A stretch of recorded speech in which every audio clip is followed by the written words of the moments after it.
day, all. Welcome back to Cruisin Classics YouTube channel. Today we have for your consideration a 1983 Jeep Wagoneer Limited. This is the vehicle that became the iconic SUV of the late 1980s and early 1990s. It was the gold standard by which all other SUVs were made. In '83, they did not make a Grand Wagoneer. This Wagoneer Limited was the top of the line, full-size bodied SUV. The following year after this, they kept this vehicle and renamed it the Grand Wagoneer, putting the Wagoneer Limited title to a much more compact, smaller bodied style SUV. Now this one's really special because it has a much older front grille on it, called the Rhino Chaser grille. Looks really cool. The type of grille that would have been on a 1983 would have been what they called a pig nose grille. And we do have both one of those grilles and a 1990 extra grille in the back of this vehicle, so you can change the look up front if you'd like. From what we understand, this vehicle underwent a repaint in about 2015, 2016 to the blue color that it is now. And at the same time, the sides were redone, and that's just a sticker basically that makes the wood, but they look nice, clear. They are new. They were done within the last 7 or 8 years. Has a great stance, looks really stock the way it should. You can see the multi-slot aluminum wheels here, wrapped in newer Hankook tires with the cool red, white, and blue Jeep center caps. You can see it's a dual side mirror car. And up above, we have the ribbed roof. Gives a great look. And a luggage rack with wood inserts to match the wood going on everywhere else. You can see lots of window trim here. In pretty good shape for its age. The car is not without small imperfections. You'll see there's little imperfections here and there. But it is a Jeep, and it's meant to be driven like one, so you're going to get those little nicks when you're out driving through the brush. One of the features I really like about this Jeep is these cool taillights. The way they wrap around, the way they've got that style to them. Very, very nice. Love those. Now around the back here, you'll see nice and clean. We will use the key open this rear window.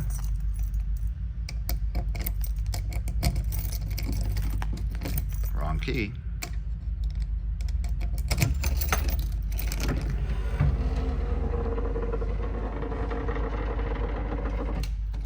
There we go. Now we'll just use that.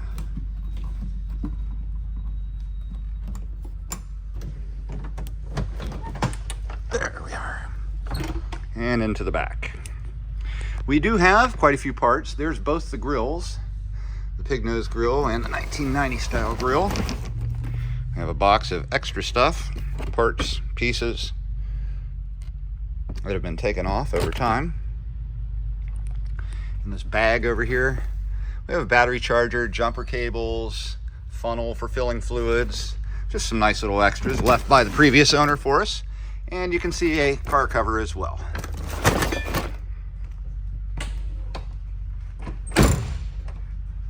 Nice. All right, on over to the passenger side. Much of the same. Nice looking blue paint. Cool wheels. Love the wood trim. And we also have, in the parts category, along with this Wagoneer Limited, an extra set of only 3, but there are 3 of the gold inset factory wheels. So those come along with it. You can sell them on eBay. You can get another one and put it onto the truck. You can do whatever you'd like with them. Let's hop inside and pop that hood latch. I'd love to take a look underneath.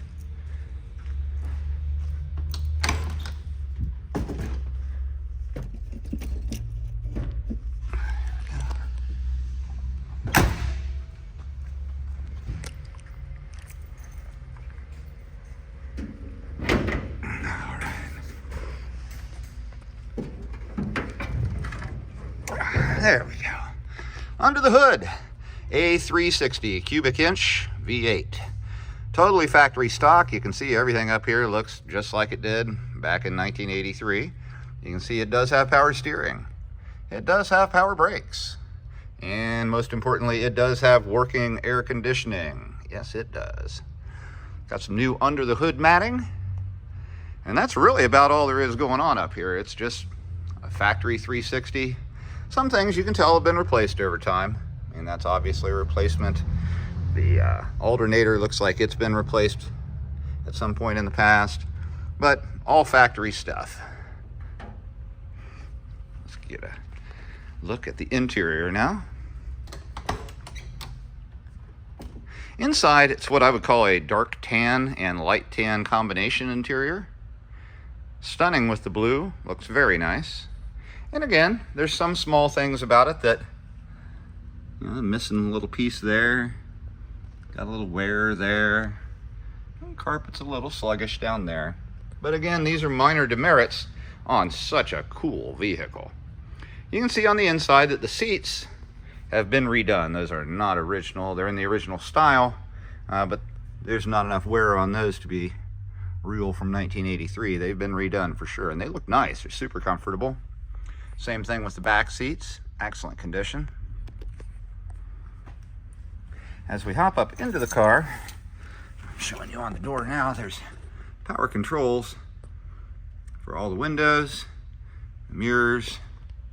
One thing to note though, is that a couple of those window controls operate kind of intermittently. I think that that bank of them there might need to be replaced to make them work more efficiently. Now inside, you'll see the dash is in good condition. No splits, no cracks, nice shape. Let's take a look up the top. Headliner looks decent. There are a couple spots along the edges where it's not coming down, it's just not a perfect fit. Like here. And that's more just the trim piece, but that's minor.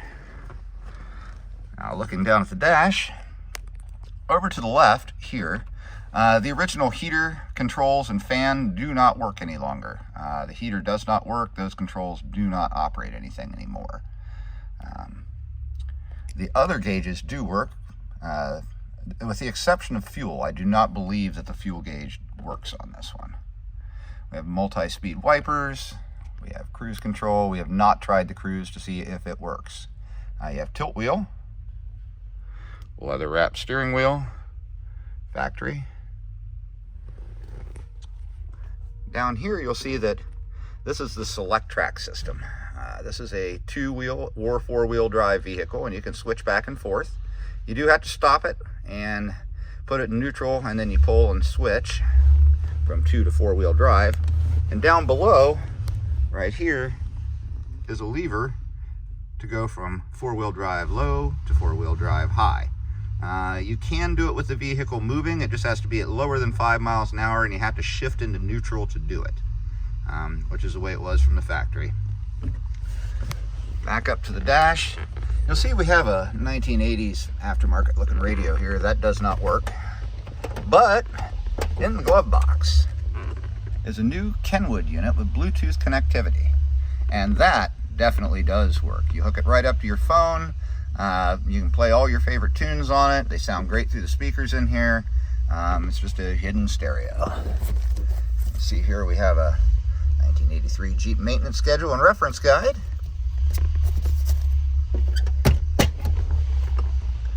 And a quick note, this vehicle requires being put into neutral in order to start it. So, key in, turn the key, reverse, neutral, start it, put her in park. Just that simple. Down here are the controls for the air conditioner. Blows nice and cold. I don't know if you can hear that compressor kick on as soon as I did it, but it sure did. You'll hear the car rev a little bit as I turn it off. Here we go. There we go. So you can see the compressor's actually working. digital clock on the dash does work.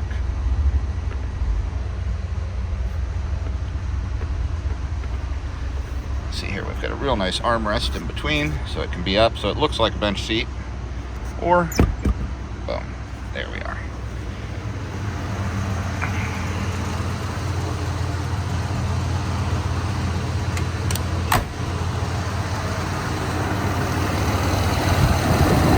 Engine runs great, just the way it should. Sounds like $1,000,000. It's a single exhaust port car, so it just has one exhaust pipe back here. It's not really the kind of car that you want a big rumbly exhaust sound out of, but it does sound nice. I mean, it's a nice running, driving car. Find another one. These are selling for incredible prices these days. This is a heck of a cool find. A little bit of TLC and you've got yourself a really nice Wagoneer. Again, feel free to give us a call. We're happy to answer any questions you have. We're at Cruisin Classics in Columbus, Ohio, 614-276-7355. We're happy to help you with shipping. We're happy to help you with getting a loan in order to put this vehicle in your garage. We're happy to answer any questions you got. Just give us a call at Cruisin Classics, 614-276-7355 with this 83 Jeep Wagoneer Limited with the Rhino Chaser front grille. Yeah, it's cool, and it could be yours. Give us a ring. See you tomorrow.